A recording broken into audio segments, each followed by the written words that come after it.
Now, I've heard stories of people who have claimed to have traveled to alternate dimensions. And one of the eerie things that they all describe is this sort of dark, shadowy entity. Now, this story takes place in California. There was a man, he was driving one night, and he said, he just remembered the moonlight kind of following him along the road. It was, just really nice out. He had his windows down. He said it was, clear out and he could see all the stars. And as he's driving down the highway, he said he noticed this fog sort of up ahead on the road.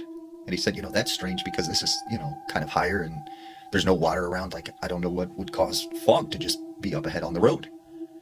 And he said, as he approached this fog and he gets right into it, all of a sudden, bam, he hears like a crashing sound and he feels his vehicle hit something very hard and the vehicle slides off the road. Now, he thinks, did I just get into an accident and like there was something in the fog that I didn't see? And he's, kind of like panicking. So the only thing he could think of was to try and like turn his car back on and see if like he could drive up a little bit and find like another vehicle that had been, hit. So he tries to turn the ignition, but the car won't start. So he's like, okay, what do I do? What do I do now? He looks down at his phone and he sees he doesn't have any service. So he's like, wait a second, every time I'm driving into town, I remember like 15 minutes before I get there, this one radio station comes in. So he turns on this, like, on the radio, and he said it was just silent. The radio wouldn't work, like his phone wouldn't work. None of the electronics in his car were functioning. So he gets out of the vehicle, and he just notices, like, there's just this fog all around him, and he can barely see the road, he can barely see what's behind him. And he can see vehicles, like, driving down the highway. So he starts, like, waving at him, like, hey, I'm over here, hey, stop. And he said it was the weirdest thing, like, they didn't even notice him. And he started to think, like, wait a second, like, I see the cars passing me by on the highway, but it's completely quiet. And he said, wait a second, like, I can't hear anything at all, like, there's no sound whatsoever. And he said all of a sudden from behind him, he could hear like a whistling sound. And then he started hearing like whispers. And when he turns around, he said he sees these very like 8-foot, 9-foot tall, shadow looking creatures that were just sort of making their way slowly towards him. So he runs, he jumps in his car and he's like, please start, and he's trying to turn the ignition. Finally, he said the car started up, and right as the car started up and he looks up out his windshield, like the fog is gone. It just, everything looks normal again. And he got back in his car and he drove off, and it was like everything was gone. This next story, there were these two guys who said they were hiking outside Seattle, Washington, and they had been to this area on several occasions. They were kind of well versed in the area, so this wasn't something new to them. Now, one of the guys that was hiking, he said all of a sudden he'd seen like a light kind of glowing off in a tree, and he went towards this light, and he said the next thing you know, this fog started to appear around him. And all of a sudden, like he said, it just got very, very foggy, and it got really, really quiet. Like he couldn't hear anything. He starts yelling for his friend, but like his friend doesn't see or hear him, but he can like see his friend standing in front of him. And he's yelling at the top of his lungs, like, hey, I'm over here. And he's like, his friend did not notice him. But when he looks at his friend again, he notices these very two large, tall looking shadow beings that are standing next to his friend. And he starts yelling and like waving his hands like, look out, there's something behind you. His friend could not see him. And he said he started walking around this trail. Other people would walk by and like they didn't notice him. And he said all of a sudden he sees this light again. He walked towards the light, and then it was like he came out somehow and the fog was all gone. He ends up finding his friend, and his friend's like, what happened to you? You just kind of like disappeared. And he said still to this day, he has no idea what happened. At night when you have to turn the lights off in your house and you get to that last light and you switch it off and it's completely dark, and it feels like all of a sudden your house has now become the most haunted house in the world, and you have to make a run all the way back to your bedroom. There might be something to that. Now, when we are doing this, right, we put ourselves in a vulnerable position. And I think anything negative, any kind of spirit that is a negative entity knows this. This is the best time to scare us. And they're trying to see if they could scare us just a little bit to gain entry and to allow them permission to come into our lives. So this is a story I heard out of Rockford, Illinois. There was this girl, and she lived in this bigger house all alone. And it started to get late. She wanted to go to bed. So she starts going through her house, turning off all the lights. She gets to the last light, which is in the living room. And when she hits it off and it goes completely dark, she gets that feeling. Well, she walks through her living room, and as she walks past her kitchen, she turns and kind of glances in, and she sees a woman, like in a white gown, just standing in the kitchen. And she's like, "Who are you? What do you want?" And the woman just starts walking towards her. So she takes off running to her bedroom. She closes her door, locks it, and she calls the police. The police show up, and she says, "Come inside, like there's a woman in my house. I'm in my bedroom, locked in there. I don't want to come out." So they go through her house, they search it, they don't find anyone. And they said, "Ma'am, are you sure you didn't just see something? Like, are you just tired and maybe there was like a hallucination?" And she goes, "No, I'm for sure there was a woman in my kitchen." So they said, "Well, we can't find anything. You probably are just tired. Why don't you just go to bed?" So they leave, and she goes back up to her bedroom. And when she lays down in bed, she kind of feels like, you know what, maybe that was just, in my head. Maybe I'm just tired and I need to get some sleep. So as she turns around to adjust herself in the bed, there is the woman standing right next to her.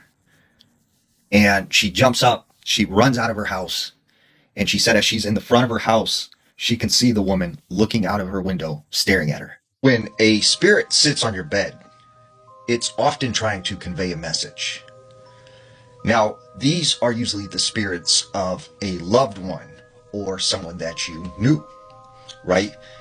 And this is their way of saying, "Hey, I'm still here," or trying to let you know that something is going to happen, or everything is going to be all right, or you should make that decision. Now, when you think about it, what do we do when we talk to someone? We sit on their bed, right? Usually on the corner. Or this could be a comforting thing. Now, I had heard the story about this girl who every night she would wake up and feel like something was sitting on the corner of her bed. And in the morning when she would wake up, she would notice that the covers were kind of double folded around her. And she didn't really think much of this until one day she's talking to her aunt. And she tells her about these things that happened to her at night. Her aunt just starts bawling and crying. And she goes, "When your mother, who passed away when she was a little girl, she would come in my bedroom when I was upset or I was sad. She would sit on the corner of my bed, and after I would fall asleep, she would fold the cover in like a double fold over the top of me."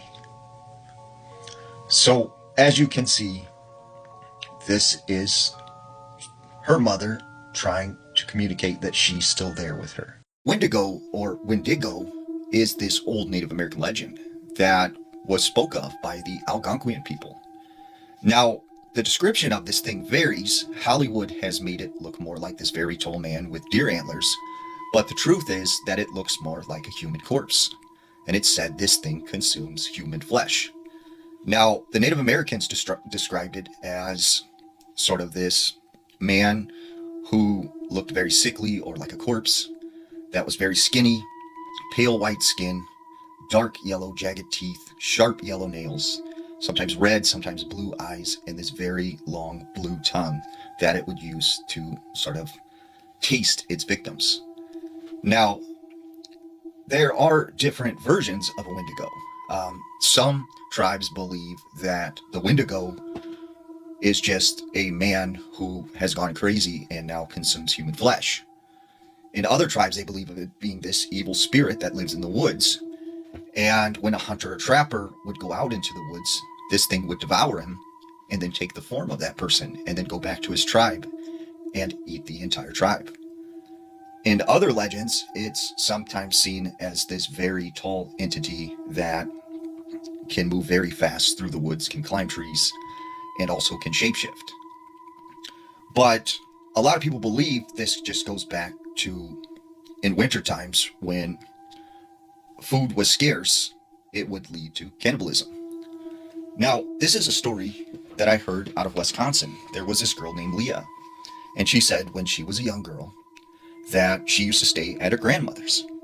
And her grandmother's lived in this cabin out in the woods next to this lake. And she said late at night she would sit outside with her grandmother and they would hear the croaks of the frogs. And her grandmother would say, "There's an old story about the frogs croaking. You see, at one time there used to be this man and the woman, and they lived next to the lake. And every night they would hear the frogs croaking. And the woman, she would be enchanted and excited to hear this sound, but the man would be annoyed and say, 'Oh, I hate the sound of the frogs croaking. I wish they would stop.' And his wife would say, 'Don't you do anything to those frogs because they are protecting us from the Wendigo.' And it would be very unwise to do so. Well, the foolish man decided he one day was going to get rid of all the frogs in the lake. So through this meticulous process, he eliminated all of the frogs in the area. And after the frogs were gone, there was nothing to protect them from the Wendigo. So the Wendigo came one night and consumed both of them. So whenever you hear the frogs croaking, that means you are protected from the Wendigo.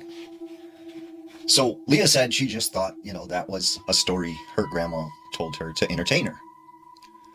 So later on in life, she said that she moved to this very rural area of Pennsylvania into a house that sort of reminded her of her grandmother's. It was, in the woods right next to a lake.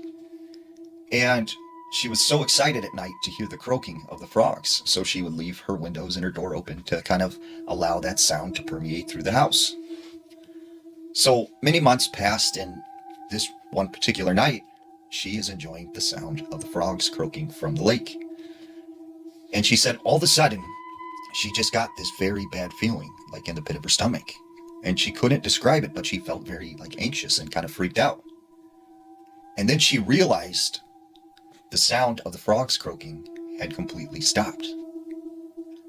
So she's like, what could have made them all go quiet? Like, what is it causing that? And she said as she sat there, and the house was just completely silent now, she hears from outside someone saying, "Leah, Leah." And she realizes, that's my grandmother's voice. But my grandmother's long gone. Once again, she hears, "Leah, come here, come outside. Let's go play by the lake." And she's thinking, what is happening? So she said she went to the window and she's looking in the direction of where it sounds like the sound is coming from. And she said, standing by the lake, she sees this man. He's completely naked and his skin is very tight on his bones and his eyes are glowing red. And she can see him kind of crouched down, moving. And then she hears him say, "Leah, Leah," in her grandma's voice, but she could tell it's this man. And he's sort of just standing there close to the lake, kind of scurrying back and forth. And so she said she closed all of her windows and she closed all of her doors. And she said outside she could hear this thing banging on the windows, banging on the doors, trying to get into the house. So frantically she's panicking, what do I do? What do I do? So she grabs her phone, which is connected to a Bluetooth speaker, and she starts playing the sound of frogs croaking. And she said all of a sudden, after she started playing that, the energy changed and she felt calm and comfortable and like she was protected. And she said the next day she went outside and she found all of these scratches on the side of the house, and siding was kind of ripped off, like something was trying to dig into the wall. And near the lake, all of the frogs were deceased. Something had taken bites out of them. So she said every night to this day she plays the sounds of frogs to help her fall asleep.